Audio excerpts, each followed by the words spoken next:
স্বাগতম জানাইছো খবৰ 2.0 চেনেলটোলৈ আৰু এই মুহূৰ্তত আপোনালোকক এটা অতি গুৰুত্বপূৰ্ণ খবৰ দিবলৈ ওলাইছো অতি গুৰুত্বপূৰ্ণ এটা আপডেট আপোনালোকক জনাব বিচাৰিছো আৰু এইটোৰ ওপৰত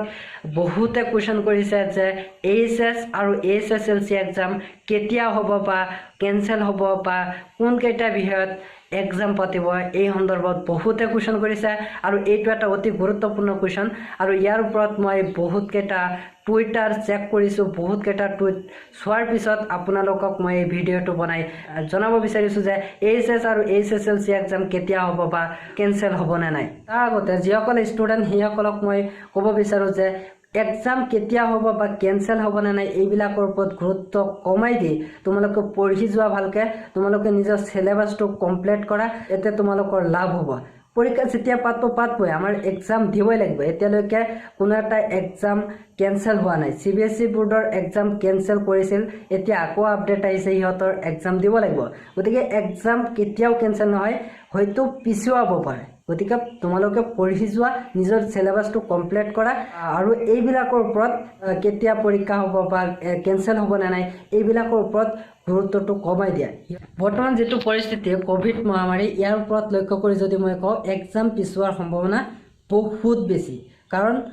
কৰোনা আক্ৰান্ত মানুহৰ সংখ্যা কমা নাই বাঢ়ি আছে আৰু মানুহৰ মৃত্যুৰ হাৰো কমা নাই দিল্লীৰ যিজন এডুকেশ্যন মিনিষ্টাৰ তেখেতে কৈছে যদি পৰীক্ষা পাতিবই লাগে তাৰ আগতে ভ্যাকসিনেশনৰ ব্যৱস্থাটো সম্পূৰ্ণ কৰিব লাগিব অৰ্থাৎ প্ৰতিজন মানুহ প্ৰতিজন ছাত্ৰই ভ্যাকসিন গ্ৰহণ কৰিব লাগিব তাৰ পিছত দিব পাৰিব পৰীক্ষা এনেকৈ কৈছে দিল্লীৰ এডুকেশ্যন মিনিষ্টাৰে গতিকে তাৰ পৰা আমি গম পাব পাৰো যে অসমতো হেইটোই হ'ব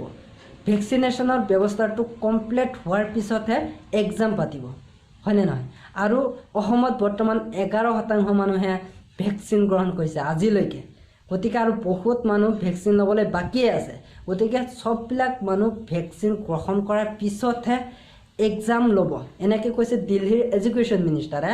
হয়তো সেই ব্যৱস্থাটো অসমতো হ'ব পাৰে কাৰণ কৰোনা এইটো সাধাৰণ কথা নহয় এতিয়া এজন মানুহ প্ৰথমে ভ্যাকসিন লোৱাৰ পিছত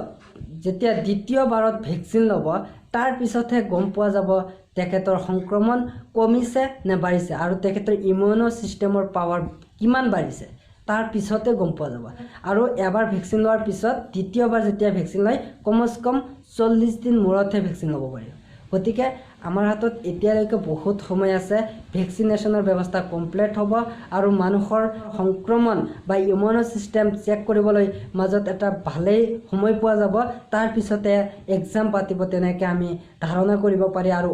দিল্লীৰ যেটো শিক্ষা ব্যৱস্থা হেতুৰ ওপৰত অসম চৰকাৰৰ বহুতো গুৰুত্ব দিছে বৰ্তমান সময়লৈকে গতিকে পৰীক্ষা পিছুৱাৰ সম্ভাৱনাটো বহুত বেছি তোমালোকে পঢ়ি যোৱা তোমালোকে সিলেবাসটো কমপ্লিট কৰা আৰু এক্সাম যেতিয়া পাতিবই আমি এক্সাম দিমেই আৰু এটা কথা এক্সাম যেতিয়া পাতিব কমসে কম তাৰ 15 দিন 20 দিন আগতে আমি গম পাম যে অমুক বাৰৰ পৰা অমুক তাৰিখৰ পৰা এক্সাম পাতিব গতিকে আমি গম পামেই হয়নে নাই তো ইয়াৰ ওপৰত ইমান মাথা মাৰিব নালাগে এক্সাম পাতিবই আমি এক্সাম দিম তাৰ আগতে আমি নিজৰ সিলেবাসটো কমপ্লিট কৰিম যেটো ৰিপিটেশন এটো আমি কমপ্লিট কৰিম হয়নে নাই গতিকে তোমালোকে পঢ়ি যোৱা যিসকল ষ্টুডেন্ট হেসকলক মই কৈছো তোমালোকে নিজৰ সিলেবাসটো কমপ্লিট কৰি যোৱা পঢ়ি যোৱা এক্সাম যেতিয়া পাতিব তাৰ আগতে আমি গমেই পাম কমসে কম 20 দিন আগতে আমি গম পাম যে এক্সাম অমুক তাৰিখৰ পৰা পাতিব হয়নে নাই আৰু কোন কেইটা বিষয়ত এক্সাম পাতিব এই সন্দৰ্ভত যদি মই কওঁ যিসকল সায়েন্সত তেওঁলোকে পিচিএম বা পিচিবি দিব লাগিব যিসকলে আৰ্টছত তেওঁলোকে অসমীয়া ইংৰাজীৰ লগতে আৰু বাকি যিকোনো এটা সাবজেক্ট দিব লাগিব আৰু যিসকলে কমাৰ্চৰ হেসকলে অসমীয়া আৰু ইংৰাজীৰ বাহিৰে বাকি সাবজেক্টবোৰৰ পৰা যিকোনো তিনিটা দিব লাগিব তেনেকৈ এটা হেৰি পোৱা গৈছে টুইটাৰত গতিকে মই টুইটাৰ চেক কৰি কিনে আপোনালোকক কথাখিনি জনাই আছো যে এনেকৈ হ'ব পাৰে হয় বুজি পাইছে মোৰ কথাটো আৰু ছাত্ৰ ছাত্ৰীসকল ইমান ভাগৰি নাযাবে